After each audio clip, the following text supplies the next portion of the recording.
Hello students, Balaji nursing academy के online platform पर आप सभी का स्वागत है। तो आज हम सबसे पहली क्लास बीएनए की तरफ से आपको दे रहे हैं और वो है साइकेट्री पर, साइकेट्रिक नर्सिंग या फिर मेंटल हेल्थ नर्सिंग पर। और आज का हमारा टॉपिक है पर्सनालिटी। पर्सनालिटी जो है वो एक कलेक्टिव टॉपिक है। हम उसे साइकेट्री में भी मान सकते हैं, साइकोलॉजी में भी मान सकते हैं। मेन पार्ट तो ये वैसे साइकोलॉजी का है, लेकिन as psychology and psychiatry these both are connected. इसीलिए हम साइकेट्री की शुरुआत करते हैं पर्सनालिटी को समझने में। पर्सनालिटी क्या होती है? पर्सनालिटी जो है, पर्सनालिटी एक ऑर्गेनाइजेशन है। पर्सनालिटी क्या है? पर्सनालिटी जो है वो एक ऑर्गेनाइजेशन है। किसका ऑर्गेनाइजेशन है? किसका? एक पर्सन के कैरेक्टर का। एक पर्सन के कैरेक्टर का। कैरेक्टर मतलब उसका गुड कैरेक्टर है या बैड कैरेक्टर है। कैरेक्टर किससे पता चलता है? उसकी बातों से, उसके बोलचाल से, उसके बिहेवियर से, कि किस तरह से वो बिहेव करता है बाहर लोगों के साथ, घर में, या फिर सेल्फ मतलब कि खुद में वो कैसा है, कैसे उसके सिद्धांत हैं, क्या उसकी कॉन्शियंस है, वो सारा किस में आ जाता है? एक इंडिविजुअल के कैरेक्टर में आ जाता है। एक पर्सन का टेम्परामेंट। टेम्परामेंट मतलब उसका टेम्पर कैसा है, शॉर्ट टेम्पर्ड है या फिर लॉन्ग टेम्पर्ड है। पेशेंट है मतलब उसमें पेशेंस है कि नहीं है, वो किस में आ जाता है? टेम्परामेंट में आ जाता है। उसका इंटेलेक्ट, इंटेलेक्चुअल एबिलिटी जो होती है वो मेनली इंटेलिजेंस बेस्ड होती है, कि उसमें चीज़ों को याद रखने की, चीज़ों को परफॉर्म करने की, कितना इंटेलिजेंटली वो चीज़ों को परफॉर्म कर रहा है, उसकी किस तरह की उसकी आदत है, उसे उसकी एबिलिटी को इंटेलेक्ट बोला जाता है। और उसके फिज़िक को, फिज़िक को मतलब एक इंसान के फिज़िकल स्ट्रक्चर को, जस्ट हम अगर बाहर से देखना चाहें तो उसका फिज़िकल स्ट्रक्चर जो है वो कैसा है, मतलब उसकी मॉर्फोलॉजी कैसी है, किस तरह से है, वो मोटा है, पतला है, कैसा है, वो हम देखकर जिस चीज़ को बता दें वो आ जाता है एक इंसान का फिज़िक। तो पर्सनैलिटी जो है वो ऑर्गेनाइजेशन है एक पर्सन के कैरेक्टर का, टेम्परामेंट का, इंटेलेक्ट का और फिज़िक का। नेक्स्ट हम बात करते हैं कॉम्पोनेंट्स ऑफ पर्सनैलिटी, कि पर्सनालिटी जो है वो किन कंपोनेंट से मिलकर बनी हुई है। कंपोनेंट्स ऑफ पर्सनालिटी या फिर dimensions of personality. Dimensions of personality. तो अगर हम बात करते हैं डायमेंशंस या फिर कंपोनेंट्स ऑफ पर्सनालिटी के, तो मेनली 5 तरह के कंपोनेंट्स जो हैं वो देखने को मिलते हैं, जिनका हम न्यूमोनिक याद रखेंगे। किस न्यूमोनिक से हम इन्हें याद रख सकते हैं? तो ओशन। ओशन, ओशन मतलब समंदर, तो हम इसे ओशन नाम के न्यूमोनिक से हम इसे याद रख सकते हैं। ओशन में सबसे पहले OCEAN, क्या क्या मतलब हैं इनके, किस तरह से ये 5 चीज़ें जो हैं वो पर्सनालिटी को डेवलप करती हैं, पर्सनालिटी को बनाती हैं। O for openness to experience. O for openness to experience. Openness to experience का मतलब है कि एक इंसान में कितनी क्यूरियोसिटी है, कितनी उसमें सेंसेशन सीकिंग कैपेबिलिटी है, कितनी उसमें क्यूरियोसिटी है, कितनी उसमें इच्छा है, डिज़ायर है नई चीज़ों को सीखने की, नए एक्सपीरियंसेस को सीखने की उसकी कितनी इच्छा है, कितनी डिज़ायर है, वो कितना ओपन है, उसको बोला जाता है openness to experience. For example अभी हमने जैसे पढ़ना शुरू किया है, अभी हम अपने बिल्कुल बेसिक पे हैं, अपने बेसिक लेवल पे। अब हमारे अंदर कितनी क्षमता है कि अपने अंदर हम कितनी चीज़ों को एडजस्ट कर सकते हैं, कितने चीज़ों को हम अपने अंदर ले सकते हैं, कितने एक्सपीरियंसेस ले सकते हैं, कितने नए एक्सपीरियंसेस ले सकते हैं, वो किस में आ जाता है? सारा ओपननेस टू एक्सपीरियंस में, जो कि पहला कंपोनेंट है किसका? पर्सनालिटी का। दूसरा अगर हम बात करते हैं, दूसरा होता है कॉन्शियंस। दूसरा होता है कॉन्शियंस। कॉन्शियंस का मतलब है, कॉन्शियंस का मतलब है राइट या रॉन्ग, डिसिप्लिन्ड, ऑर्गेनाइज्ड, कि एक इंसान जो है वो कितना ऑर्गेनाइज्ड है, उसमें कितना डिसिप्लिन है, वो अपनी चीज़ों को टाइम पर कर रहा है या नहीं कर रहा है, उसके क्या सिद्धांत हैं, उसकी ज़िंदगी के क्या प्रिंसिपल्स हैं, क्या मॉरल्स हैं, क्या वैल्यूज़ हैं, क्या बिलीव्स हैं, वो अंदर से चीज़ों के बारे में कैसा सोचता है, सही सोचता है या फिर गलत सोचता है, उसे समझ है सही या गलत की, डिफरेंस उसे पता है राइट या रॉन्ग का, वो सारा किस में आ जाता है? कॉन्शियस में आ जाता है। मतलब उसकी अंतरात्मा, कॉन्शियस का मतलब है अंतरात्मा उसकी कैसी है, यही चीज़ जो है वो क्या डिसाइड करेगी? एक पर्सन का कैरेक्टर डिसाइड करेगी। तीसरी चीज़ आ जाती है E फॉर एक्स्ट्रावर्जन।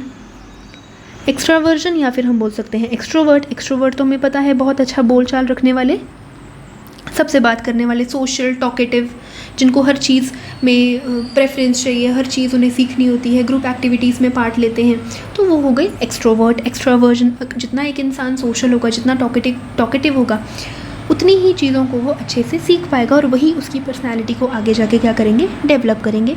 तो उसे बोला जाता है एक्स्ट्रावर्जन या फिर एक्सट्रोवर्ट। चौथा ए फॉर हो गया अग्रीएबलनेस। अग्रीएबलनेस का मतलब है कि उसके अंदर कितना कंपैशन है, कितनी कोऑपरेशन है, कि कितना वो अग्री कर रहा है दूसरों की बातों पर। अगर वो दूसरों की बातों पर एग्री कर रहा है, दूसरों की सही बातों को अगर वो सही मान रहा है और उनके अकॉर्डिंग काम कर रहा है, तो मतलब उसकी पर्सनालिटी अच्छी है। और कोई भी अगर वो ग्रुप एक्टिविटी को शुरू करना चाहता है और उस काम को पूरा करना चाहता है, अपने गोल को अचीव करना चाहता है, तो वो उसको आसानी से कर पाएगा। उसकी पर्सनालिटी को ये चीज़ दर्शाएगी कि एक इंसान जो है वो कितना कंपैशनेट है, कितना वो कोऑपरेट करता है दूसरों के साथ, कितना ट्रस्टवर्दी है वो, कितना उसका हेल्पिंग नेचर है। वो किस में आ जाता है, अग्रीएबलनेस में आ जाता है। पांचवी चीज़ हो गई न्यूरोटिसिज्म।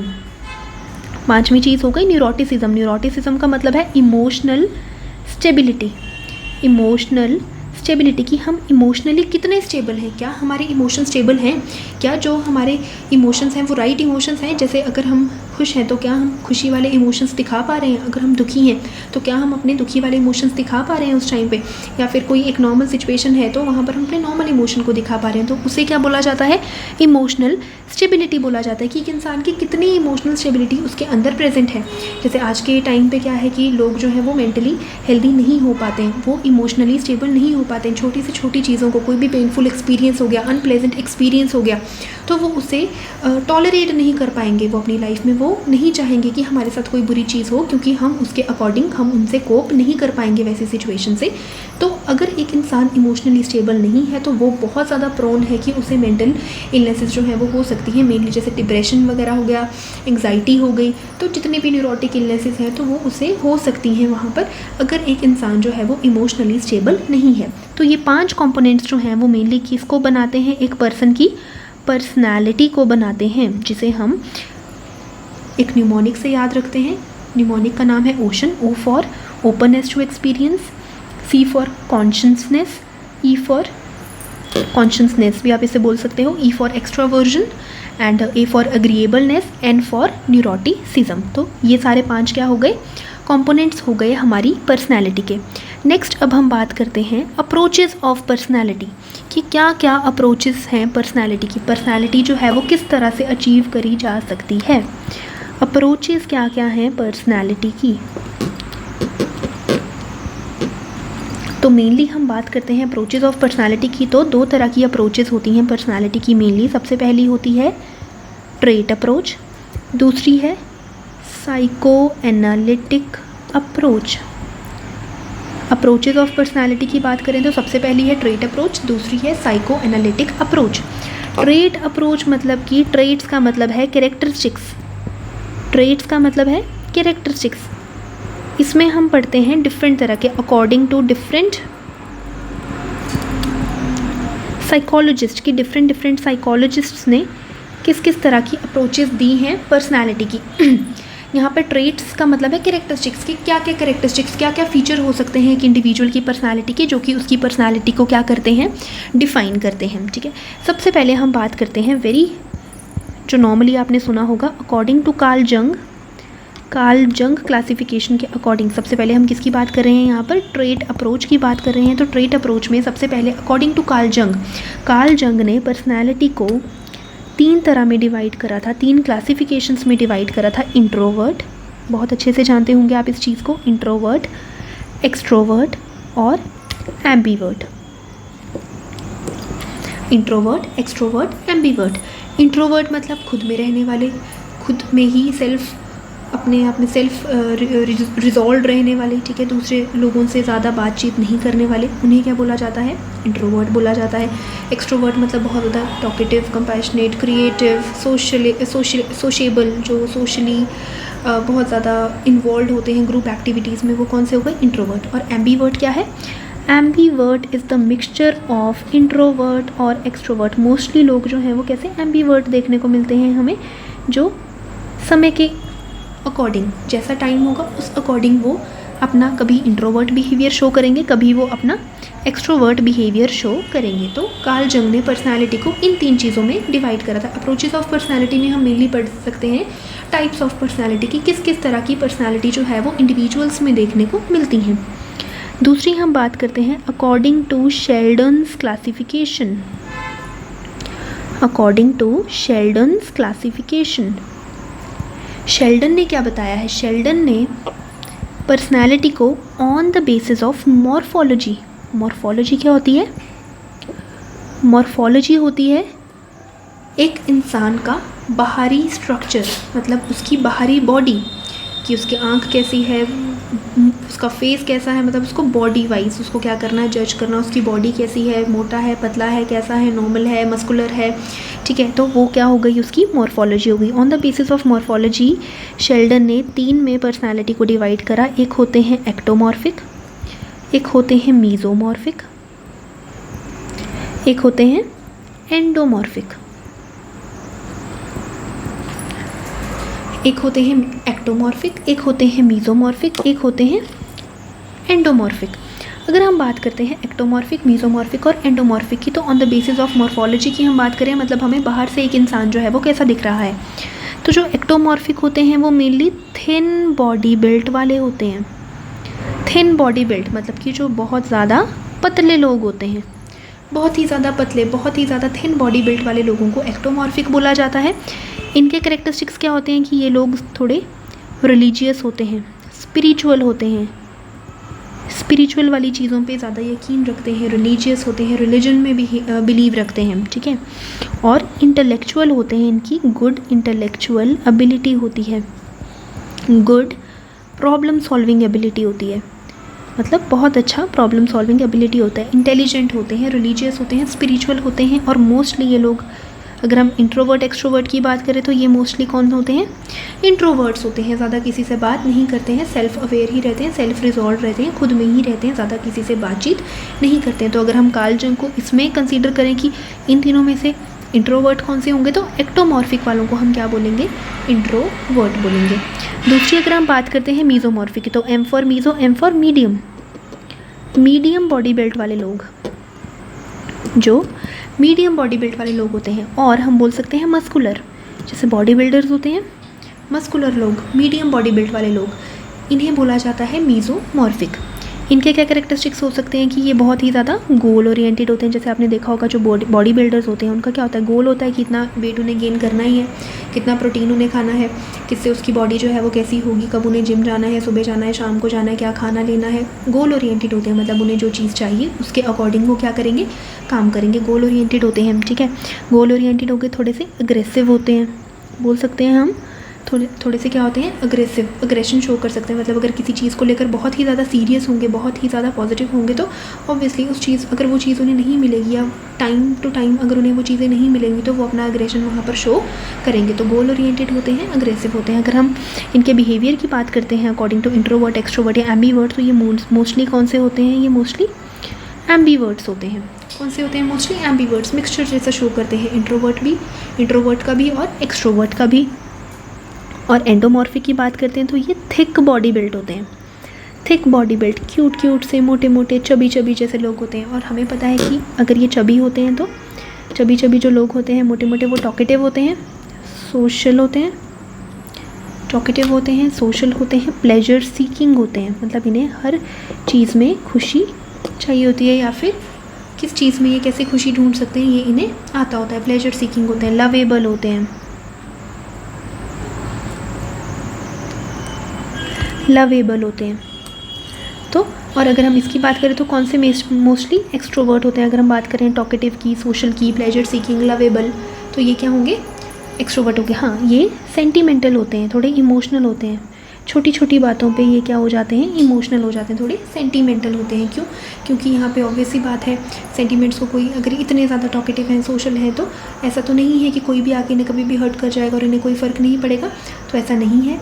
इन लोगों को भी क्या होता है? ज़्यादा ये प्लेजर सीकिंग होते हैं, लविंग होते हैं, लेकिन फिर भी ये थोड़े से क्या होते हैं? सेंटिमेंटल होते हैं, इमोशनली थोड़े से कम स्टेबल होते हैं, तो ये क्या होते हैं? सेंटिमेंटल हो जाते हैं। और इसमें क्या आता है? एक्सट्रोवर्ट आ जाते हैं। मीजोमॉर्फिक में मेनली एम्बीवर्ट जैसे कैरेक्टरिस्टिक्स देखने को मिलेंगे, एक्टोमॉर्फिक में मेनली इंट्रोवर्ट जैसे देखने को मिलेंगे। एक्टोमॉर्फिक थिन बॉडी बिल्ट होते हैं, मीजोमॉर्फिक मीडियम बॉडी बिल्ट, और एंडोमॉर्फिक थिक बॉडी बिल्ट वाले लोग होते हैं। तो ये सबसे किसका था? ये दूसरा क्लासिफिकेशन हमने पढ़ा अकॉर्डिंग टू शेल्डन क्लासिफिकेशन। तीसरा क्लासिफिकेशन अब पढ़ते हैं अकॉर्डिंग टू क्रेशमर्स क्लासिफिकेशन, क्रेशमर्स ने पर्सनालिटी को कितने चीज़ों में डिवाइड करा, कितने तरीक़ों से इन्होंने पर्सनालिटी को डिवाइड करा। तो इन्होंने भी पर्सनालिटी को 3 टाइप में डिवाइड करा, picnic type, asthenic type and athletic type. शुरू करते हैं एथलेटिक से। एथलेटिक जैसे मैंने आपको बताया, आप इसे कंपेयर कर सकते हैं मीजोमॉर्फिक के साथ। मीजोमॉर्फिक एथलीट्स, जैसे एथलीट्स होते हैं वो भी गोल ओरिएंटेड होते हैं, वो भी मस्कुलर होते हैं, मीजोमॉर्फिक होते हैं। तो एथलीट्स को आप, एथलेटिक टाइप की पर्सनालिटी को आप कंपेयर कर सकते हैं उन लोगों के साथ जिनकी क्या होती है, स्ट्रॉन्ग बॉडी होती है। कौन सी बॉडी होती है? स्ट्रॉन्ग बॉडी होती है, एनर्जेटिक होते हैं, फुल ऑफ एनर्जी, अग्रेसिव। ठीक है, कैसे होते हैं? एनर्जेटिक, अग्रेसिव, स्ट्रॉन्ग बॉडी, मतलब कि एम्बीवर्ड्स। मीजोमॉर्फ्स को हमने क्या बोला था? एम्बीवर्ड्स बोला था। तो एथलेटिक टाइप वाले कौन से होते हैं? जिनकी स्ट्रॉन्ग बॉडी होती है, एनर्जेटिक होते हैं, अग्रेसिव होते हैं और एम्बीवर्ड्स जैसे कैरेक्टरिस्टिक्स शो करते हैं। बात करते हैं एस्थेनिक टाइप का। एस्थेनिक टाइप वाले लोग जो हैं वो स्लेंडर और स्लिम बॉडी वाले होते हैं, मतलब कि एक्टोमॉर्फिक जैसे कैरेक्टरिस्टिक्स शो करेंगे। एस्थेनिक वाले कैसे शो करेंगे? एक्टोमॉर्फिक जैसे शो करेंगे, मतलब या फिर इंट्रोवर्ट जैसे। एंड ये लोग जब स्लेंडर, स्लिम है और इंट्रोवर्ट्स होते हैं, तो हमें पता है कि अगर इंट्रोवर्ट्स हैं तो इन्हें सोशल क्या कर लेंगे, विड्रॉल कर लेंगे, ज़्यादा सोशली अवेयर नहीं रहेंगे, खुद में ही रहेंगे। तो ऐसे कैरेक्टरिस्टिक्स किस डिसऑर्डर में देखने को मिलते हैं? स्किज़ोफ्रेनिया में देखने को मिल सकते हैं। तो these people are more prone to suffer from, किससे ये सफ़र कर सकते हैं? स्किज़ोफ्रेनिया से। किससे सफ़र कर सकते हैं? स्किज़ोफ्रेनिया। भी हम स्किज़ोफ्रेनिया के बारे में जब पढ़ेंगे, जब डिस्कस करेंगे स्किज़ोफ्रेनिया के बारे में, तो उसमें हम कुछ स्टेजेस पढ़ते हैं स्किज़ोफ्रेनिया के, कैसे कैसे स्किज़ोफ्रेनिया होता है, डेवलप कैसे होता है, क्या क्या उनमें देखने को मिलता है। तो हम उनके कैरेक्टरिस्टिक्स जो हमें देखने को मिलेंगे, सेम कैरेक्टरिस्टिक्स हमें एस्थेनिक टाइप की पर्सनालिटी में देखने को मिल सकते हैं।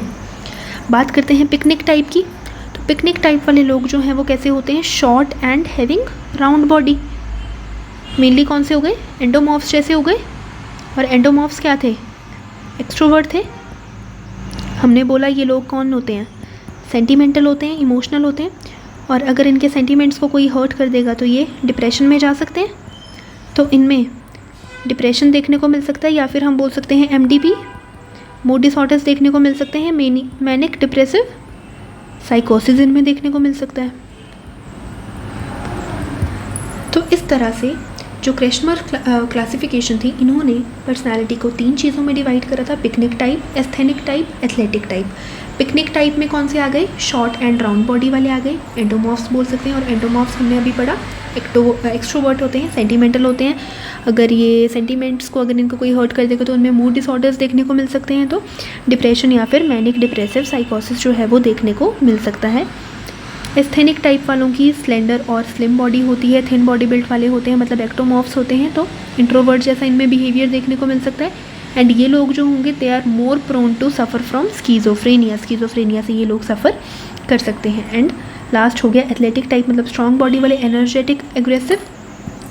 तो ये कौन से आ गए? एम्बीवर्ड्स आ गए या फिर एथलेटिक टाइप वाले आ गए। तो ये हमने अभी पढ़ी approaches of personality. Mainly approaches of personality में कौन सी अप्रोच? ट्रेट अप्रोच के बारे में हमने पढ़ा। दूसरा अब हम बात करते हैं साइको एनालिटिक अप्रोच के बारे में। दूसरी हम बात करते हैं साइको एनालिटिक अप्रोच के बारे में। साइको एनालिटिक अप्रोच हमें नाम से ही पता चल रहा है। साइको एनालिसिस थ्योरी भी किसने दी है? तो Sigmund Freud, very important.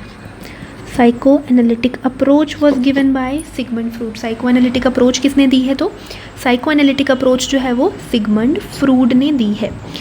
Psycho analytic approach के अंडर हम बेसिकली 3 चीज़ों के बारे में पढ़ते हैं। साइको एनालिटिक अप्रोच के अंडर हम बेसिकली 3 चीज़ों के बारे में पढ़ते हैं। सबसे पहले agencies of mind. Agencies of mind जो कि क्या बनाते हैं? एक इंडिविजुअल का पर्सनालिटी स्ट्रक्चर बनाते हैं, जिसमें क्या क्या चीज़ें आ जाती हैं?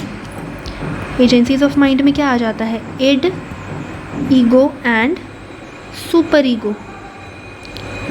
इड, ईगो और सुपर ईगो आ जाती है। देन दूसरा हो गया टोपोग्राफी ऑफ माइंड, अभी हम इसके बारे में डिटेल में पढ़ेंगे क्या होता है। दूसरी चीज़ आ जाती है इसमें topography of mind. Topography of mind का मतलब है कि किस तरह से स्ट्रक्चर है हमारे माइंड का, बोला जा सकता है स्ट्रक्चर ऑफ माइंड। इसमें भी 3 चीज़ें आ सकती हैं, कौन कौन सी? कॉन्शियस लेवल हमारे माइंड का, semi conscious level, semi conscious को हम सबकॉन्शियस भी बोल सकते हैं और प्री कॉन्शियस भी बोल सकते हैं, pre conscious level of mind. And last हो गया अनकॉन्शियस लेवल ऑफ माइंड। तो ये किस में आ गए? टोपोग्राफी ऑफ माइंड में आ गए। एंड लास्ट कौन सी हुई? Psycho social stages of development, जिसके बारे में अभी हम पढ़ेंगे डिटेल में। तो मेनली जो साइको एनालिटिक अप्रोच है उसके अंडर ये 3 चीज़ें जो है वो आ जाती हैं। सबसे पहली हो गई एजेंसीज ऑफ माइंड, जो कि एक इंडिविजुअल का पर्सनालिटी स्ट्रक्चर फॉर्म करते हैं, जिसमें आ जाता है इड, ईगो और सुपर ईगो। दूसरा होता है टोपोग्राफी ऑफ माइंड, मतलब कि एक इंडिविजुअल के माइंड का स्ट्रक्चर कैसा है। तो स्ट्रक्चर की जब हम बात करते हैं तो conscious, semi conscious and unconscious आ जाता है। Psycho social stages of development, जिसमें हम 5 स्टेजेस ऑफ डेवलपमेंट पढ़ते हैं मेनली, हम अभी आगे पढ़ेंगे इसे डिटेल में। स्टार्ट करते हैं एजेंसीज ऑफ माइंड के साथ। एजेंसीज ऑफ माइंड के साथ हमने सबसे पहले बात करी, सबसे पहली होती है इड। सबसे पहला होता है इड। इड जो है वो हमारी पर्सनालिटी का मोस्ट प्रिमिटिव पार्ट है। मोस्ट प्रिमिटिव का मतलब है सबसे पहले डेवलप होने वाला हमारी पर्सनालिटी में। प्रिमिटिव का क्या मतलब है? हमारी पर्सनालिटी में सबसे पहला डेवलप होने वाला पार्ट कौन सा है? तो वो इड है। कब डेवलप हो जाता है? बर्थ से, by birth, develops with the birth of the child. एक बच्चे के बर्थ से ही इड जो है वो क्या हो जाती है? डेवलप हो जाती है। इड में सबसे ज़रूरी क्वेश्चन, इड जो है वो कौन से प्रिंसिपल के ऊपर बेस्ड होती है? इड जो है वो मेनली प्लेजर प्रिंसिपल के ऊपर बेस्ड है। कौन से प्रिंसिपल के ऊपर बेस्ड है? Pleasure principal. वेरी इंपॉर्टेंट, ये तीनों के प्रिंसिपल्स के ऊपर ही क्वेश्चंस जो हैं वो यहाँ से पूछे जाते हैं। It is mainly based on the pleasure principal. Pleasure principal मतलब कि स्टार्टिंग से, जैसे बाय बर्थ अगर हम देखते हैं, हमने क्या बोला कि ये चीज़ जो है वो बाय बर्थ डेवलप हो जाती है। तो बाय बर्थ एक बच्चे में जब भी उसे भूख लगती है तो वो रोएगा, रोने पर उसे क्या मिलेगा? खाना मिलेगा। खाना जैसे ही उसे मिलेगा तो उसकी एंग्जाइटी रिजॉल्व होगी, उसके लिए वो मोमेंट क्या होगी? प्लेजरेबल मोमेंट होगी। तो यहाँ पर क्या है, वहाँ से उसमें ये पर्सनैलिटी डेवलप हो जाती है। उसे जो चीज़ खाने के लिए चाहिए, ईट टू ड्रिंक, जो भी उसे चीज़ चाहिए वो उसे वहाँ पर क्या हो रही है? मिल रही है। जब उसे वो चीज़ मिल रही है तो उसे उस चीज़ में खुशी मिल रही है। तो वहाँ से उसकी क्या पर्सनैलिटी डेवलप हो सकती है? नॉर्मली तो ये पर्सनैलिटी डेवलप हुई है, लेकिन अगर यहाँ पर ये यहीं पर फिक्सेशन हो जाता है इड में ही, और एक इंसान आगे ईगो तक पहुँच ही नहीं पाता है, तो यहाँ पर हम ऐसा कह सकते हैं कि शुरू में ही एक बच्चे में ये आदत लग जाती है कि जब कोई बच्चा रोएगा, ज़िद करेगा और कुछ भी चीज़ मांगेगा तो पेरेंट्स जो है वो उसे वो चीज़ दे देंगे और फिर वो क्या हो जाएगा? खुश हो जाएगा। यही चीज़ इड अगर रिजॉल्व ना हो तो यही कॉज करती है सब्सटेंस अब्यूज़ डिसऑर्डर्स, जहाँ पर अल्कोहलिक्स वो क्या होते हैं? अपने एंग्जाइटी को रिजॉल्व करने के लिए शराब पीते हैं, अल्कोहल लेते हैं। उन्हें क्या लगता है? अल्कोहल लेने से उनकी एंग्जाइटी रिजॉल्व होगी, उन्हें क्या मिलेगा? प्लेजर मिलेगा। इसका मतलब क्या है? वहाँ पर इड रिजॉल्व नहीं हुई है। या फिर अगर हम बात करते हैं सेक्सुअल डिसऑर्डर्स की, अभी हम पढ़ेंगे आगे सेक्सुअल डिसऑर्डर्स के बारे में। सेक्सुअल डिसऑर्डर्स की बात करते हैं तो उसमें भी क्या होता है? इड रिजॉल्व ना होने की वजह से उन्हें क्या होता है? प्लेजर मिलता है। अभी हम जैसे साइको सोशल स्टेजेस या psycho sexual stages of development की बात करते हैं तो वहाँ पर सेक्सुअल डिसऑर्डर्स डेवलप होने के चांसेस यहाँ पर देखने को मिल सकते हैं। तो इड क्या है? इड जो है वो मोस्ट प्रिमिटिव पार्ट है हमारी पर्सनैलिटी का, जो कि बच्चे के बर्थ के साथ ही डेवलप हो जाता है। मेनली ये प्लेजर प्रिंसिपल के ऊपर क्या है? बेस्ड है। एंड ये मेनली किसके ऊपर? अर्जिस और डिज़ायर्स किसके ऊपर बेस्ड होता है? अर्जिस या फिर डिज़ायर्स के ऊपर, इच्छाएं, कि जब तक बच्चे की इच्छाएं पूरी हो रही हैं तो वो ठीक है, वो खुश है, पूरी नहीं होंगी तो वो रोएगा, ज़िद करेगा। तो इसी तरह की उसकी पर्सनालिटी जो है वो बन जाएगी। ये किस में आ जाता है? इड में आ जाता है। दूसरी हम बात करते हैं ईगो की। ईगो की। ईगो कब डेवलप होने लग जाता है? तो ईगो डेवलप होने लग जाता है mainly from around 4 to 6 years of age, या फिर प्री स्कूलर्स और स्कूलर्स में। स्कूल जाने वाले बच्चों में ईगो जो है वहाँ पर डेवलप होने लग जाती है, क्योंकि यहाँ पर वो सोशल कॉन्टैक्ट में आते हैं। Because of the social contacts वो काफ़ी लोगों के, अब देखो इड में क्या है, इड मतलब 2 या 3 साल तक, 2 साल तक बच्चा जो है वो घर में रहता है। ज़्यादातर पेरेंट्स जो है वो अकेले बाहर नहीं भेजते हैं, लेकिन जैसे ही बच्चा जो है वो स्कूल जाने लगता है तो वो अकेला घर से बाहर जाता है, स्कूल में रहता है, हज़ारों लोगों के कांटेक्ट में आता है। उन लोगों के कांटेक्ट में आने से उसमें ये ईगो जो है वो डेवलप होती है। ईगो कौन से प्रिंसिपल के ऊपर काम करती है? ईगो काम करती है रियलिटी प्रिंसिपल के ऊपर। वेरी इंपॉर्टेंट, ईगो काम करती है रियलिटी प्रिंसिपल के ऊपर। यहाँ पे क्या आ जाता है ईगो में? ईगो में आ जाते हैं कि एक इंसान का थॉट प्रोसेस कैसा होगा, एक इंसान का थॉट प्रोसेस कैसा है, उसका बिहेवियर कैसा है, उसको डेवलप करने के लिए क्या काम आती है? ईगो काम आती है। अब देखो यहाँ पर क्या था, इड में क्या था कि उसे जो चीज़ चाहिए वो रो रहा था, ज़िद कर रहा था, उसे वो चीज़ मिल जा रही थी, लेकिन ईगो में उसे समझ आता है कि उसे क्या सोचना है, उसके थॉट्स कैसे होने चाहिए। वहाँ पर उसके थॉट्स फॉर्म होने लग जाते हैं, फॉर्मेशन लेवल ऑफ थॉट्स आ जाता है, थॉट्स बनने लग जाते हैं, उसका बिहेवियर जो है वो बदलने लग जाता है। कैसा वो बिहेवियर करेगा, दूसरों को देखकर ऑब्जर्वेशन या इमिटेशन से कर रहा है या कैसे, किस तरह का बिहेवियर वो शो करेगा, वो सब कुछ किसके ऊपर डिपेंड करेगा? ईगो के ऊपर डिपेंड करेगा कि वो कितना रियलिटी ओरिएंटेड है, वो रियल लाइफ सिचुएशंस जो हैं उसके सामने कैसी आ रही हैं। जैसी उसके सामने रियल लाइफ सिचुएशंस आएंगी, जैसा वो एक्सपीरियंस करेगा, उसी तरह से उसका ईगो स्ट्रक्चर जो है वो बन जाएगा। और यहाँ पर क्या है ईगो में? ईगो जो है it tries to satisfy the id's urge. यहाँ पर इड वाली अर्ज मतलब इड की जो अर्ज थी, इड की अर्ज किसके लिए थी? प्लेजर के लिए। इड क्या था? मेनली प्लेजर के लिए था। ईगो भी इड के पीछे पीछे ही काम करता है, बट इन रियलिस्टिक वे। कैसे वे में? रियलिस्टिक वे में, मतलब रियल लाइफ सिचुएशंस को सामने रखकर। इसीलिए देयरफॉर अभी हम जब डिफेंस मैकेनिज्म्स के बारे में पढ़ेंगे तो उन्हें क्या बोला जाता है? ईगो डिफेंस मैकेनिज्म्स बोला जाता है। क्यों? क्योंकि रियल लाइफ सिचुएशन के ऊपर बेस्ड एक इंसान किस तरह से अपनी स्ट्रेसफुल सिचुएशन को डिफेंड कर रहा है वो डिपेंड करेगा जब उसकी ईगो स्ट्रक्चर जो है वो अच्छा होगा, जब वो रियलिटी ओरिएंटेड होगा, तो उस टाइम पे ईगो डिफेंस मैकेनिज्म्स जो हैं वो काम करते हैं। तो this is all about ego. तीसरी हम बात करते हैं सुपर ईगो की। तीसरी बात करते हैं हम सुपर ईगो की। सुपर ईगो क्या है? सुपर ईगो में मेनली क्या आ जाता है? सुपर ईगो में मेनली आ जाते हैं मॉरल्स, बिलीव्स, वैल्यूज़, प्रिंसिपल्स, सिद्धांत जिन्हें हम बोल सकते हैं, और कॉन्शियंस, जैसे मैंने आपको पहले बताया कॉन्शियंस के बारे में। तो यहाँ पर एक इंडिविजुअल के morals, beliefs, values, principles, conscience जो वो कहाँ से इंटीग्रेट करता है? जो वो कहाँ से इंटीग्रेट करता है? फ्रॉम हिज और हर पेरेंट्स। ये मॉरल्स, वैल्यूज़, प्रिंसिपल्स के बारे में हमें कौन सिखाता है? शुरुआत में हमारे पेरेंट्स सिखाते हैं। तो ये चीज़ें हम कहाँ से इंटीग्रेट करते हैं? हमारे पेरेंट्स से अपने ईगो स्ट्रक्चर के हम क्या करते हैं? अंदर इन चीज़ों को इंटीग्रेट करते हैं। सुपर ईगो ही हमें बताती है difference between right and wrong. ये क्वेश्चन आया हुआ है। सुपर ईगो ही हमें किसके बारे में बताती है? Difference between right and wrong, और इसी चीज़ को बोला जाता है कॉन्शियंस। क्वेश्चन आ जाता है conscience is related to which type of ego structure. तो कौन से पर्सनैलिटी स्ट्रक्चर के साथ ये एसोसिएटेड है? तो किसके साथ? मेनली कॉन्शियंस जो है वो सुपर ईगो के साथ एसोसिएटेड है, जिसका मतलब है एक इंसान को, उसकी अंतरात्मा को इस चीज़ के बारे में पता है कि क्या चीज़ सही है, क्या चीज़ गलत है। उसे क्या बोला जाता है? सुपर ईगो बोला जाता है। सुपर ईगो जो है वो, इसमें मेनली क्या आ जाते हैं?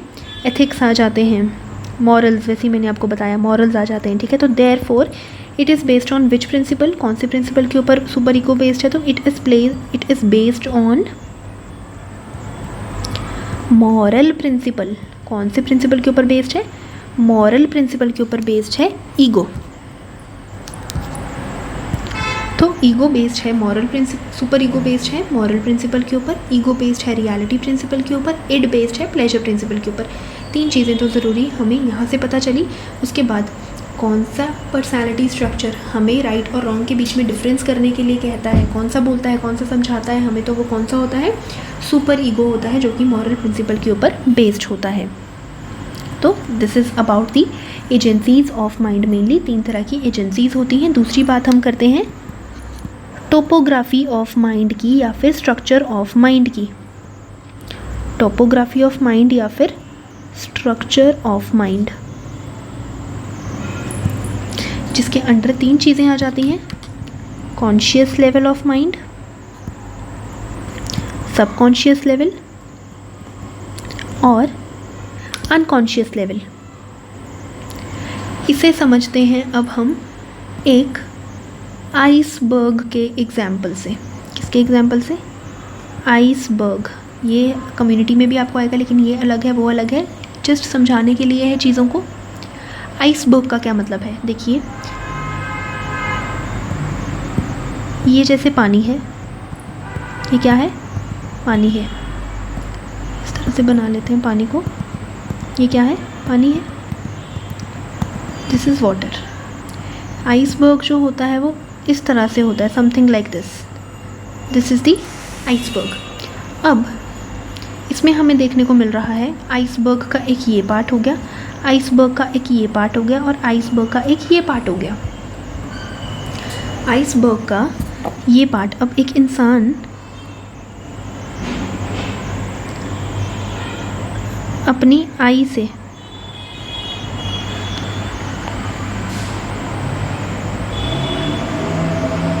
एक इंसान अपनी आँखों से किस चीज़ को देख पाता है? क्या वो पानी के नीचे चीज़ों को देख पाएगा पानी के ऊपर खड़ के? If this is the water और ये यहाँ पे क्या है? लैंड के ऊपर ये खड़ा हुआ है, तो इसे क्या चीज़ दिखेगी? इसे सिर्फ इतनी ही चीज़ दिखेगी, इसे इसके नीचे वाली चीज़ जो है वो नहीं दिख पाएगी। तो जो चीज़ इसे सामने दिख रही है, जो चीज़ इसे अपनी आँखों से सामने दिख रही है, ये कौन सा लेवल ऑफ माइंड है?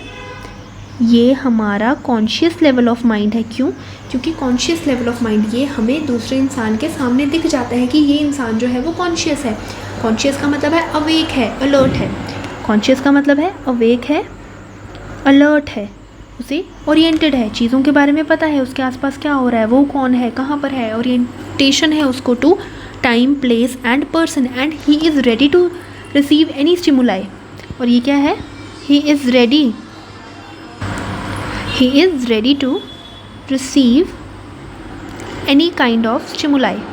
किसी भी तरह का स्टिमुलाई को रिसीव करने के लिए ये क्या है? रेडी है। क्योंकि क्या है? ये कॉन्शियस है और ये एक्सटर्नल वर्ल्ड में प्रेजेंट है। ये हमें सामने दिख रहा है ना बाहर, तो ये क्या है?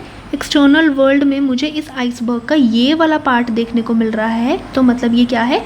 कॉन्शियस वाला पार्ट है। कौन सा पार्ट है ये? कॉन्शियस वाला पार्ट है।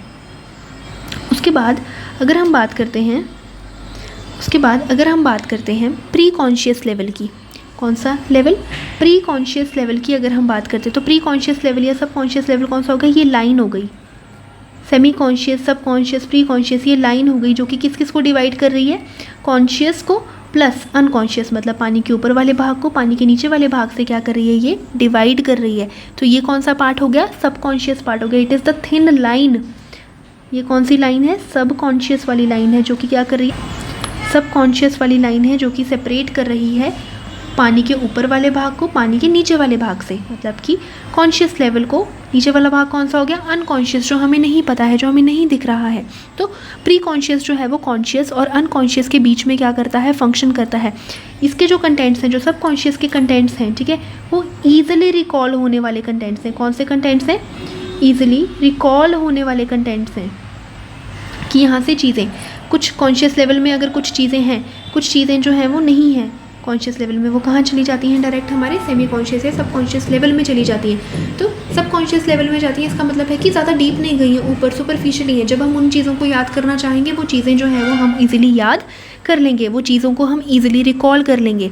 तो यहाँ पर क्या है? और ये क्या करता है? दूसरा काम इसका क्या है? अब ये लाइन की तरह काम कर रहा है, मतलब कि जो इसके अंदर चीज़ें आनी चाहिए वो अपने अंदर रख लेगा। जो कॉन्शियस लेवल के लिए अभी चीज़ें ज़रूरी हैं वो अपने अंदर रख लेगा, उन्हें अनकॉन्शियस में जाने नहीं देगा। तो वो किसका काम है? सब कॉन्शियस का काम है।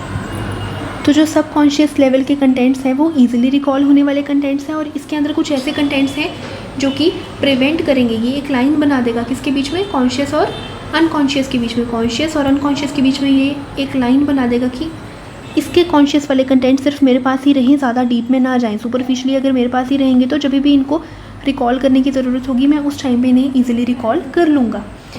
और ये लास्ट वाला पार्ट हो गया अंदर वाला पार्ट।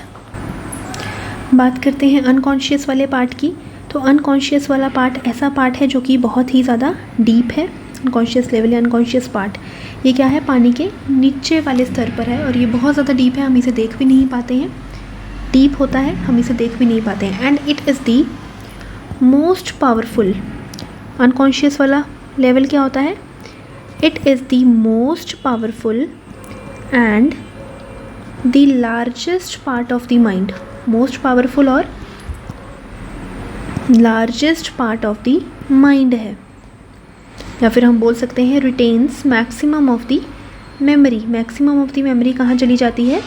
अनकॉन्शियस वाले पार्ट में चली जाती है, जिसके बारे में हमें कोई खबर नहीं होती है, हमें इसके बारे में कुछ पता नहीं होता है, ना ही हम इसे याद कर सकते हैं, क्योंकि हमने बोला कि हम उन्हीं चीज़ों को याद कर सकते हैं जब तक चीज़ें हमारी सबकॉन्शियस या semi conscious level of mind में हैं। जब उस लेवल से भी नीचे चीज़ें चली जाएंगी तो वो चीज़ें हमें कभी भी याद नहीं आएंगी, और हमारे साथ हमारी ज़िंदगी, हमारी बर्थ से लेकर अब तक इतनी ज़्यादा चीज़ें हमारे साथ हुई हैं, हम इतने लोगों को देखते हैं, सुनते हैं, जानते हैं, पहचानते हैं, हज़ारों करोड़ों लोग हमारे सामने आए हैं, हमें हर इंसान जो है, हर इंसान की शक्ल याद नहीं रहती, लेकिन हम उन्हें देखते हैं तो इंस्टेंट वो मेमोरी जो है वो कहाँ चली जाती है? अनकॉन्शियस माइंड में चली जाती है, और हमें उन लोगों के बारे में आज तक याद नहीं है कि हमने ऐसे कोई लोग भी देखे हैं। और जिन लोगों के बारे में हमें धुंधला थोड़ा थोड़ा याद रहता है, मतलब कि वो लोग अभी हमारी सबकॉन्शियस वाली मेमोरी में हैं, उस वाले लेवल में हैं। जब हम उन्हें रिकॉल करना चाहें, या जब वो लोग हमारे सामने आएंगे या हमें दिखाया जाएगा कुछ पिक्चर्स के थ्रू, वीडियोस के थ्रू कि देखिए हम आपसे मिले हैं, हम आपको जानते हैं, तब हम कहीं जाके यकीन करेंगे, तब हम जाके कहीं मानेंगे, हमें चीज़ें याद आएंगी कि हाँ सच में ऐसा हुआ था। अदरवाइज़ हमें चीज़ें याद नहीं आएंगी अगर चीज़ें अनकॉन्शियस लेवल ऑफ माइंड में चली गई हैं। एक क्वेश्चन इसमें ये बन गया अनकॉन्शियस लेवल में। एक क्या होता है सबकॉन्शियस लेवल ऑफ माइंड को और क्या बोला जाता है? Subconscious level of mind is also known as the watchman of the mind. Watchman of the mind, watchman का क्या काम होता है? जैसे अगर हम बात करते हैं जनरल में एक सोसाइटी या एक घर का वॉचमैन होता है, उसका क्या काम होता है कि जिन लोगों को वो जानता है उन्हें क्या करता है? वो अंदर भेजता है। जिन लोगों को वो नहीं जानता है उन लोगों को वो अपने मतलब कि उन लोगों को वो बाहर निकाल देगा। इसका मतलब है सबकॉन्शियस का क्या काम है कि जिन थॉट्स को वो जानता है, पहचानता है, उनको वो अपने अंदर जाने देगा, मतलब वो अपने अंदर के लेवल में उनको जाने देगा। अंदर के लेवल में इन द सेंस कि वो सबकॉन्शियस में ही उन चीज़ों को रहने देगा। जिन चीज़ों को वो नहीं जानता है, जिन लोगों को वो नहीं जानता पहचानता है, उन लोगों को वो अनकॉन्शियस वाले माइंड में भेज देगा कि मैं तुम्हें नहीं जानता हूँ, मेरा तुमसे कोई ताल्लुक़ नहीं है, कोई नाता नहीं है, तुम जाओ कहाँ पर? अनकॉन्शियस लेवल ऑफ माइंड में। तो सबकॉन्शियस लेवल ऑफ माइंड को इसीलिए क्या बोला जाता है? वॉचमैन ऑफ द माइंड बोला जाता है। तो ये हमारे हो गए टॉपोग्राफी ऑफ माइंड। लास्ट हमने साइकोएनालिटिक अप्रोच में बात की थी साइको सोशल या सेक्सुअल स्टेजेस ऑफ डेवलपमेंट की। तो साइकोसेक्सुअल स्टेजेस ऑफ डेवलपमेंट, इसमें सबसे पहली स्टेज होती है ओरल स्टेज। सबसे पहली स्टेज होती है ओरल स्टेज। कहाँ से कहाँ तक? बर्थ टू अप्रॉक्सीमेटली 1 भी लिखा होता है कई कबार, 2 ईयर्स तक अभी हम लेकर चल सकते हैं। सबसे पहली होती है oral stage, birth to 2 years. यहाँ पर क्या है ओरल स्टेज में? क्या है ओरल स्टेज में? सिगमंड फ्रूड ने क्या बोला था कि एक बच्चे को बाय बर्थ ही जब वो सक करता है मदर की ब्रेस्ट को, जब वहाँ से उसे दूध मिलता है, सक करेगा, उसके बाद वो क्या करेगा? स्वेलो करेगा उस ब्रेस्ट मिल्क को, तो वहीं से उसको क्या ऑब्टेन होगा? सेक्सुअल प्लेजर जो है वो सबसे पहला उसको सेक्सुअल प्लेजर सक करने से और स्वेलो करने से ही मिलेगा। तो यहाँ पर अकॉर्डिंग टू फ्रूड की थ्योरी ने क्या बताया कि infant obtains first sexual pleasure by breastfeeding through sucking and swallowing। कैसे? सक करने से और स्वेलो करने से ही क्या मिलता है? उसे सेक्सुअल प्लेजर मिलता है। ये किसने बताया? फ्रूड ने बताया। एंड यहाँ पर उन्हें पता चलता है ओरल स्टेज में उन्हें किसका यूज़? अपने माउथ का use. They come to know about the use of their mouth की उनके अब अंदर वो एक ही चीज़ का इस्तेमाल करें, वो अपने सिर्फ माउथ का ही इस्तेमाल करें, तो उनके अंदर थॉट्स भी सारे हमें नहीं पता, हमें बाहर से देखने को नहीं मिलेगा कि क्या थॉट्स उनके अंदर आ रहे हैं, लेकिन जैसा एक जनरल में होता है तो उनके अंदर सारे प्री ऑक्यूपेशन कौन से थॉट से देखने को मिलेगी? माउथ वाले थॉट से ही देखने को मिलेगी, सकिंग एंड स्वैलोइंग वाले थॉट से ही देखने को मिलेगी। दूसरा, यहाँ पर बच्चे अपनी नीड्स को या अपनी एंग्जाइटी को रिजॉल्व करने के लिए जब कभी उन्हें दूध नहीं मिलता है तो वो क्या करते हैं? थम्स अप करते हैं, नेल बाइट करते हैं, थम्स अप करते हैं, नेल बाइट करते हैं। जैसे 1 या 2 साल का बच्चा अगर हम देखें, 1.5 या 2 साल का बच्चा वो नेल बाइटिंग करना शुरू कर देता है। क्यों? टू रिजॉल्व एंग्जाइटी को रिजॉल्व करने के लिए वो थम सकिंग और नेल बाइटिंग करना शुरू कर देता है। तो अगर किसी बच्चे का, किसी भी इंडिविजुअल का फिक्सेशन देखने को मिलता है ओरल स्टेज में, तो जब वो एडल्ट या एडोलेसेंट भी हो जाएंगे और उस टाइम पे जब उन्हें कभी एंग्जाइटी होगी, एंग्जाइटी वाली सिचुएशन, स्ट्रेसफुल सिचुएशन उनकी लाइफ में कभी आएगी, तो उस टाइम पे वो उसको रिजॉल्व करने के लिए, उस टाइम पे अपनी एंग्जाइटी को रिजॉल्व करने के लिए वो थम्स अप करेंगे, नेल बाइटिंग करेंगे। क्यों? क्योंकि उन्होंने ओरल स्टेज में सीखा था। सबसे पहले उन्होंने ये सीखा था कि अगर मैं थम्स अप या नेल बाइट करूँगा तो उससे मेरी एंग्जाइटी जो है वो रिजॉल्व होगी, क्योंकि थम्स अप करने से उसे ऐसा लगता था कि वो निपल को ही सक कर रहा है और वैसा ही दूध उसके पास आ रहा है और उस टाइम पे उसका प्लेजर मिल रहा है, उसको उसकी भूख मिट रही है और उसकी एंग्जाइटी जो है वो क्या हो रही है? रिजॉल्व हो रही है। और ऐसे ही लोग अडल्टहुड में क्या बन जाते हैं? मैंने आपको जैसे पहले भी बताया था, अल्कोहलिक्स और कंपल्सिव स्मोकर्स बन जाते हैं। मतलब इन्हें चाहिए ही होता है कि ये अल्कोहल लें, स्मोक करें। तो यहाँ पर क्या है? ओरल स्टेज में ये देखने को मिलता है। दूसरा, अगर हम बात करते हैं दूसरी स्टेज साइकोसेक्सुअल की, दूसरी कौन सी होती है? तो दूसरी होती है एनल स्टेज। दूसरी कौन सी होती है? एनल स्टेज, जो मेनली 1 से 3 साल की उम्र या 2 से 3 साल की उम्र वाली एज होती है एनल स्टेज। एनल स्टेज में मेनली क्या देखने को मिलता है? एनल स्टेज में यहाँ पर पेरेंट्स सबसे पहले क्या देंगे? टॉयलेट ट्रेनिंग्स देंगे। यहाँ पर बच्चे को समझ आता है उसके जेनिटल ऑर्गन्स के बारे में, मेल है फीमेल है, उन्हें अपने जेनिटल ऑर्गन्स एनस के बारे में, इनके फंक्शन क्या है, इनके बारे में क्या आता है? समझ आता है। और एनस जो है वो यहाँ पर क्या होता है? हाईली सेंसिटिव एरिया होता है। ऑर्गन हाईली सेंसिटिव कौन सा होता है? एनस जो है वो हाईली सेंसिटिव एरिया होता है। और ये क्या होता है? यहाँ पर period of toilet training bye parents. बच्चे जो हैं, बच्चों की टॉयलेट ट्रेनिंग की, बेड पे टॉयलेट नहीं करना है, वॉशरूम का यूज़ करना है, बाथरूम के बारे में उन्हें बताया जाता है। तो period of toilet training bye parents कौन सा होता है? वो एनल स्टेज वाला ही होता है। और यहाँ पर क्या है? जैसे यहाँ पर प्री ऑक्यूपेशन किसके साथ था? प्री ऑक्यूपेशन कौन से थॉट्स के साथ था? मेनली माउथ के साथ था, क्योंकि यहाँ पर माउथ का ज़्यादा यूज़ कर रहे थे। अब एनल स्टेज में उन्होंने टॉयलेट वगैरह करना शुरू कर दिया, वॉइड करना शुरू कर दिया, स्टूल पास करना शुरू कर दिया। तो उनका प्री ऑक्यूपेशन जो है वो किसके साथ देखने को मिलेगा? प्री ऑक्यूपेशन किसके साथ देखने को मिलेगा? With the ability to eliminate मतलब वॉइडिंग या फिर स्टूल पास करना। वॉइड और स्टूल पास करना, वॉइड मतलब टॉयलेट करना या फिर स्टूल पास करना। तो उसे क्या बोला जाता है? एलिमिनेशन की एबिलिटी वो यहाँ से क्या करते हैं? लर्न करते हैं। यहाँ से इन्हें क्या मिलता है? Sexual gratification. कहाँ से, कौन से ऑर्गन से मिलता है? तो मेनली एनस या फिर अपने जो जेनिटल ऑर्गन्स होते हैं उनको टच करने से क्या मिलता है? इन्हें सेक्सुअल ग्रेटिफिकेशन मिलता है। तो ये कुछ फीचर्स हो गए एनल स्टेज के।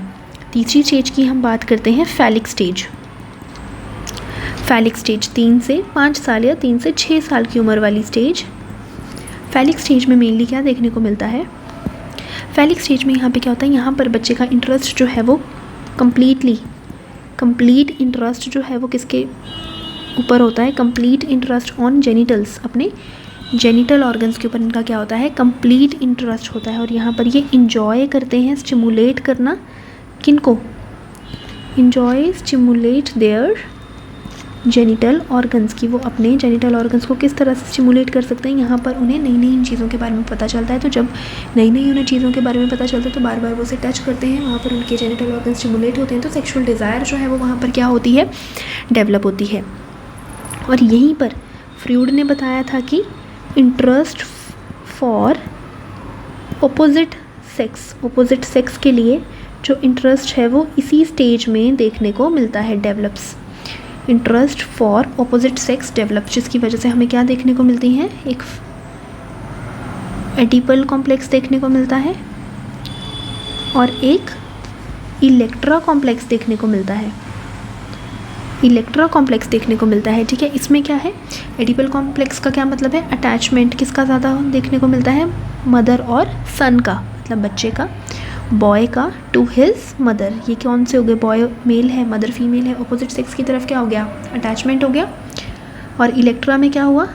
उल्टा हुआ, attachment of girl to her father. ये तो हम देखते ही हैं, जो माँ है वो अपने बेटे के लिए ज़्यादा अटैच्ड होती है और एक जो फादर है वो अपनी बेटी के लिए ज़्यादा प्यार में होते हैं, ज़्यादा उससे प्यार करते हैं। तो यहाँ पर क्या है, जो एडिपल और इलेक्ट्रा कॉम्प्लेक्सेस हैं, एडिपल कॉम्प्लेक्स में क्या था, एडिपस जो था वो एक इंसान था जिसने अपने पापा का, उसने अपने डैड का कत्ल कर दिया था। क्यों? क्योंकि उसे पसंद नहीं था कि उसके पापा जो हैं वो उसकी मदर के क्लोज आएँ, क्योंकि वो इतना अटैच हो गया था अपनी मदर से। तो जब कोई एक इंसान इतना अटैच हो जाता है तो वो चाहता है कि जैसा मैं हूँ मैं ही इस इंसान के साथ रहूँ और कोई दूसरा इंसान जो है वो आसपास ना आए उस इंसान के जिससे मैं प्यार करता हूँ। तो इसीलिए उसने अपने पापा का कत्ल कर दिया था। तो इसीलिए ये एडिपल कॉम्प्लेक्स और इलेक्ट्रा कॉम्प्लेक्सेस जो हैं वो बने हैं।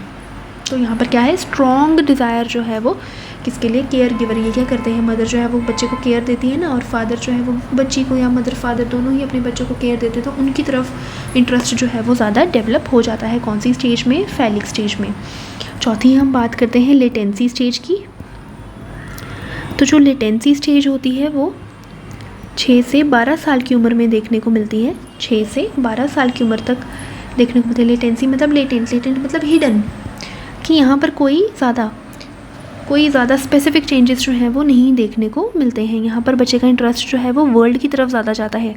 सेक्सुअलिटी जो है यहाँ पर क्या रहती है, रिप्रेस्ड रहती है। सेक्सुअलिटी जो है वो क्या रहती है, रिप्रेस्ड रहती है। एंड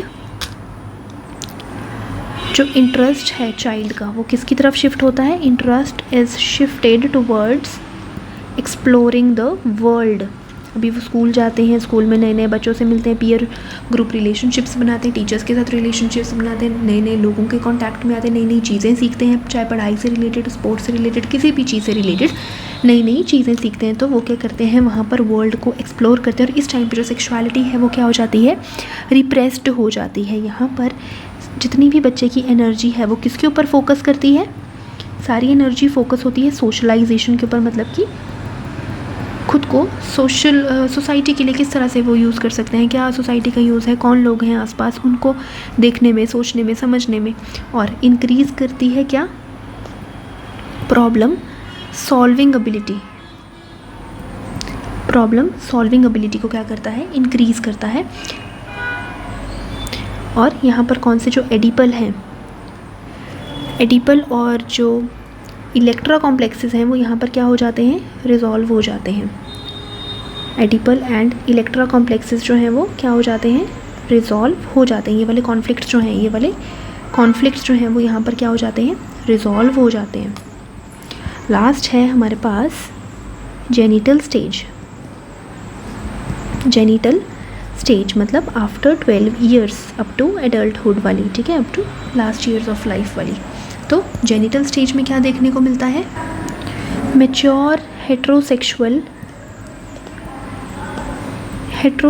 इंटरेस्ट्स जो हैं वो यहाँ पर क्या होते हैं, डेवलप होते हैं। मैच्योर हेट्रोसेक्सुअल इंटरेस्ट्स जो हैं वो यहाँ पर क्या होने लग जाते हैं, डेवलप होने लग जाते हैं। एंड यहाँ पर क्या है, एक इंसान में एडल्ट सेक्सुअलिटी के रिलेटेड क्या आती है, समझ आती है उसे। और यहाँ पर और क्या होता है, बेसिकली यहाँ पर पुबर्टी भी स्टार्ट हो जाती है, पुबर्टी बिगिन हो जाती है।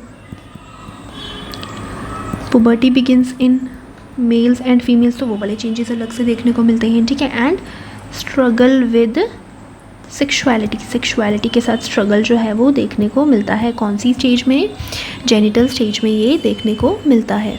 एंड यहाँ पर क्या है, और क्या चीज़ें यहाँ पे देखने को मिलती हैं, यहाँ पे सेक्सुअल डिज़ायर्स जो हैं वो यहाँ पे रिटर्न, यहाँ पे क्या हो गई थी, हिडन हो गई थी ना ऊपर लेटेंसी में, यहाँ पर सेक्सुअल डिज़ायर्स जो हैं वो रिटर्न हो जाती हैं। सेक्सुअल डिज़ायर्स जो हैं वो यहाँ पर रिटर्न हो जाती हैं। एक इंसान क्या बनाता है, यहाँ पे लविंग रिलेशनशिप्स बनाता है, लविंग रिलेशनशिप्स बनाता है। केयर गिविंग जो एबिलिटी है वो यहाँ पर क्या होती है, डेवलप होती है।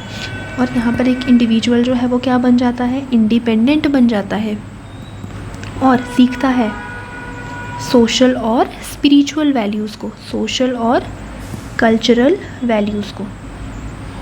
तो ये किस में आ जाता है, मेनली ये जेनिटल स्टेज में आ जाता है। तो इस तरह से ये मेनली 5 स्टेजेस ऑफ साइकोसोशल या साइकोसेक्सुअल डेवलपमेंट जो है वो देखने को मिलती हैं, जिसमें आ जाती है ओरल स्टेज, पहली आ जाती है ओरल स्टेज, देन आ जाती है anal stage, then phallic and then latency and at last genital stage. ये मेनली स्टेजेस जो हैं वो देखने को मिलती हैं। तो इस तरह से मेनली यही वाला, और एक अलग से होता है psycho social development theory. Psycho social development theory, जो कि एरिक एरिक्सन ने दी थी। तो यहाँ पर भी कुछ 8 stages of life according to birth years, ठीक है, अकॉर्डिंग टू बर्थ ईयर्स। और किन किन दो चीज़ों में, कौन सी 2 चीज़ों में इन्हें क्या आती हैं, एकदम अपोजिट चीज़ें जो हैं वो यहाँ पर एक इंडिविजुअल के साथ होती हैं, वो किस में आ जाता है, साइको सोशल डेवलपमेंट थियोरी के साथ आ जाता है। तो अभी हमारे ऑनलाइन प्लेटफॉर्म पे सिर्फ इतना ही मैं आपको बता पाऊँगी। बाकी हमारी ऑफलाइन बैच में एडमिशन जो है वो भी स्टार्ट है, नया बैच भी स्टार्ट हो गया है। तो जिन लोगों को ये वीडियो अच्छा लगा हो तो वो ज़रूर पहले तो चैनल को लाइक, सब्सक्राइब और शेयर करें वीडियो को, और जो भी इंटरेस्टेड हैं तो वो BNA के ऑनलाइन प्लेटफॉर्म पर आकर पढ़ सकते हैं। BNA के ऑनलाइन प्लेटफॉर्म पर इसी तरह की हंड्रेड्स ऑफ क्लासेस जो हैं वो आपको दी जाएंगी स्पेसिफिक पीरियड ऑफ टाइम के लिए। तो आप आइए and show some love and support. Thank you so much.